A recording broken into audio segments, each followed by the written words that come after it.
नरेंद्र मोदी शपथ ग्रहण से पहले ये बड़ी जानकारी सामने निकल कर आ रही है सूत्रों के हवाले से। मोदी सरकार के शपथ ग्रहण से पहले जहां पर शपथ ग्रहण के लिए नेताओं को फोन आने शुरू हो गए हैं। अर्जुन राम मेघवाल, कुमार स्वामी को आया है फोन, ये बड़ी जानकारी सामने निकल कर आ रही है। पीयूष गोयल, ज्योतिरादित्य सिंधिया को भी फोन आया है। सर्बानंद सोनोवाल और शांतनु ठाकुर को भी फोन आया है। चिराग पासवान, ललन सिंह को भी फोन गया है। तो वहीं रामनाथ ठाकुर और जीतन राम मांझी को भी कॉल आई है। ये बड़ी जानकारी देखिए सामने निकल कर आ रही है। ये तमाम नाम सामने निकल कर आ रहे हैं जिन्हें कैबिनेट में जगह मिल सकती है। तो सर्बानंद सोनोवाल, शांतनु ठाकुर को भी फोन किया गया है। चिराग पासवान, ललन सिंह को भी कैबिनेट में जगह मिल सकती है और ये कहा जा रहा है कि उनकी भी फोन की घंटी बजी है, उन्हें भी बुलाया गया है। तो बड़ी खबर सूत्रों के हवाले से इस वक्त की सामने निकल कर आ रही है। शपथ ग्रहण करने के लिए नेताओं के पास फोन आया है। अर्जुन राम मेघवाल, जिन्हें कैबिनेट में जगह दी गई है, उन तमाम नेताओं को फोन जाने शुरू हो गए हैं। पीयूष गोयल, सर्बानंद सोनोवाल, शांतनु ठाकुर को कॉल किया गया है। विस्तार से जानकारी के साथ मेरे सहयोगी मोहित हमारे साथ जुड़ गए हैं। मोहित, देखिए कॉल्स आनी तमाम नेताओं को शुरू हो गई है। आपसे कुछ ही देर पहले की एक तस्वीर मैं देख रही थी, जीतन राम मांझी जो हैं बिहार आवास से निकल चुके थे और देखिए सहयोगी दलों की महत्वपूर्ण भूमिका इस कैबिनेट में रहने वाली है। अच्छा, किसके किसके फोन की घंटी बजी है, जरा बताएं, इस वक्त आप कहाँ हैं? देखिए, फ़ोन की घंटी के साथ साथ बहुत ज़रूरत है कि आपके नेटवर्क सही आने चाहिए, क्योंकि अगर आप नेटवर्क में नहीं हैं और आपको घंटी जा भी रही है तो फिर उस घंटी का कोई काम नहीं है। मैं आपको बताऊं कि इस समय दिल्ली से कमलजीत सहरावत, जीतन राम मांझी, चिराग पासवान, उसके अलावा आप देखिए, मैं लिस्ट पूरी आपको बता रहा हूँ, नितिन गडकरी, राजनाथ सिंह, प्रहलाद जोशी, ये ऐसे लोग हैं जिनके पास फ़ोन जा चुका है। इसके अलावा जयंत चौधरी ने पुष्टि कर दी है कि उनके पास भी कॉल जा चुका है। इसके अलावा मैं आपको बताऊं, टीडीपी कोटे से राम मोहन नायडू और पेम्मा सानी चंद्रशेखर, जो कि श्रीकुलम से और गुंटूर से, दोनों अलग अलग जगहों से दोनों सांसद आते हैं। ये तमाम ऐसे सांसद हैं जिनके फ़ोन की घंटी बज चुकी है, यानी कि कुर्ते का नाप दे रखा था, कुर्ता सिल के आ चुका था, अब बस कुर्ते को पहनना है और जाना है, शपथ लेनी है। और ये जो इंतजार है ये धीरे धीरे धीरे धीरे कम हो रहा है और यकीन मानिए कि सांसदों का जो इंतजार है उनका धीरे धीरे बढ़ रहा है। खासतौर पर उन लोगों को का तो बढ़ ही रहा है जो पहली बार मोदी कैबिनेट में मंत्री बन रहे हैं। और आप देखिए, मैं उत्तर प्रदेश का जिक्र कर रहा हूं जिसमें कि साफ तौर पर भोला सिंह, अनूप वाल्मीकि, एसपी सिंह बघेल, ये तीन ऐसे बड़े एसपी चेहरे हैं जिनमें से किसी एक को चुना जा सकता है। तो दूसरी तरफ अगर हम बात करें ब्राह्मण चेहरों में से किसी एक को बड़े चेहरे को लेकर आने की बात है। और जहां तक अनुप्रिया पटेल की अभी तक बात चल रही है, अनुप्रिया पटेल के घर से कोई आधिकारिक कंफर्मेशन नहीं आया है, तो अभी तक उसकी आधिकारिक पुष्टि नहीं हुई है। लेकिन हाँ, इतना जरूर है कि उनको भी सहयोगी दल पर मंत्री बनाया जा सकता है, सहयोगी कोटे से उनको एक बर्थ दी जा सकती है। अब मैं आपको बताऊं, अब से थोड़ी देर पहले का अपडेट है, 16-17 मिनट पहले जीतन राम मांझी बिहार निवास से निकलते हैं और सीधे अमित शाह के घर पर पहुंचते हैं। जेपी नड्डा यहाँ पहले से मौजूद हैं, उनके साथ उनके बेटे संतोष मांझी भी पहुंचते हैं। बात यह है कि जब देर रात मीटिंग हो ही चुकी थी, दोबारा से आखिरकार किस वजह से बुलाया गया और साथ ही जेपी नड्डा के आवास पर आखिरकार क्यों बुलाया गया, तो ये तमाम ऐसी चीजें हैं। और कुछ हलचल एक बार फिर से स्वाति नजर आ रही है। और मैं देखिए लगातार जितनी बार हम जी मोहित, तस्वीरें क्या सामने निकल कर आ रही है हम समझने की कोशिश आपसे करेंगे, लेकिन देखिए लगातार जो नाम है वो सामने निकल कर आ रहे हैं। सूत्रों के हवाले से तमाम बड़ी तस्वीरें सामने निकल कर आ रही है, नाम सामने निकल कर आ रहे हैं। मुझे लगता है कुछ हलचल। मोहित जी, जीतन राम मांझी इस वक्त अमित शाह के घर से निकल चुके हैं और देखिए मैं आपको तस्वीरों में दिखाऊं, जीतन राम मांझी और संतोष मांझी जो कि उनके बेटे हैं, दोनों अमित शाह के घर से मीटिंग खत्म करके निकल चुके हैं।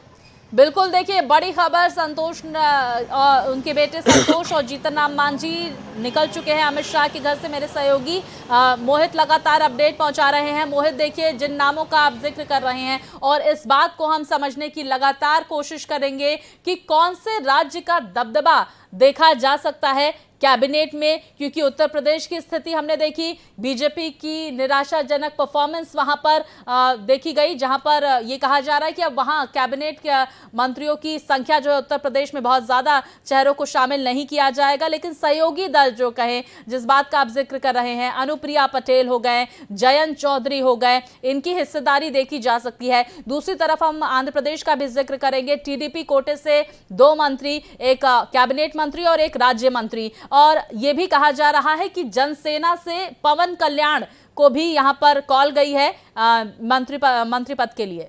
इसको लेकर क्या जानकारी?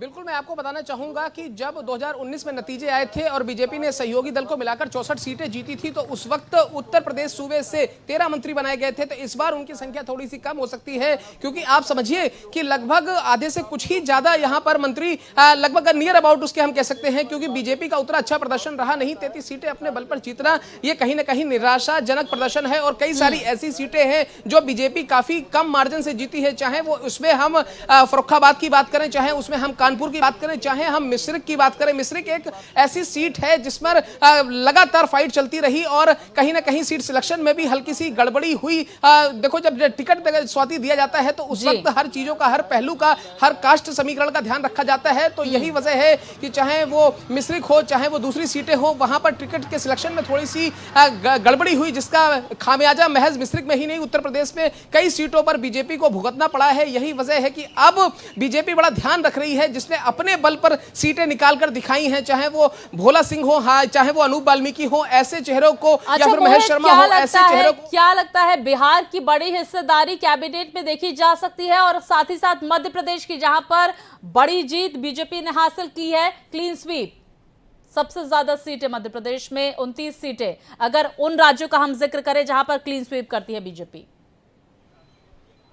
देखिए, मध्य प्रदेश में अच्छी खासी बढ़त मिल सकती है, क्योंकि यही वो राज्य है जिसने बीजेपी को, या कि यूं कहें कि एनडीए को सरकार में वापसी दिलाई है। बीजेपी 240 अकेले और उसके बाद सहयोगियों के साथ जो बीजेपी जीती है, उसमें कहीं ना कहीं मध्य प्रदेश का बहुत बड़ा रोल है, और साथ ही उड़ीसा का बहुत बड़ा रोल है। आप देखिए, जितनी भरपाई जो हो सकती थी वो मध्य प्रदेश से की गई है। उत्तर प्रदेश में जितना नुकसान हुआ, करीबी प्रदेश मध्य प्रदेश ने उतनी ही आपको भरपाई दिला दी। बीडी शर्मा का आप जिक्र कर रही हैं, बीडी शर्मा, फग्गन सिंह कुलस्ते, शिवराज सिंह चौहान, ज्योतिरादित्य सिंधिया, ये 4 ऐसे नाम हैं जिनको मंत्री पद दिया जा सकता है, जिनको कैबिनेट में बर्थ दी जा सकती है। तो अब आप एक बात समझिए कि मध्य प्रदेश के अंदर कहीं ना कहीं कृपा बरसेगी, और जरूर बरसेगी। उसी तरीके से उत्तर प्रदेश में भी जितना हम कयास लगा रहे हैं, उससे उसके आसपास ही 7-8 मंत्री पद उत्तर प्रदेश से भी दिए जा सकते हैं। और एक बड़ी खबर मैं आपको दे रहा हूं, एक कोई चौंकाने वाला नाम ऐसा हो सकता है जिसका हमने जिक्र अभी तक किसी ने नहीं किया। एक ऐसा कोई महिला कोटे से मंत्री पद भी दिया जा सकता है। वो महिला एक बड़ा चौंकाने वाला नाम हो सकती है, जो आप शाम को आपको शपथ लेते हुए दिखाई दे सकती हैं। बिल्कुल, ये बड़ी खबर मोहित पहुंचा रहे हैं। मोहित, हम ये भी समझने की कोशिश करेंगे। अच्छा, हम शपथ ग्रहण का भी जिक्र कर लेते हैं।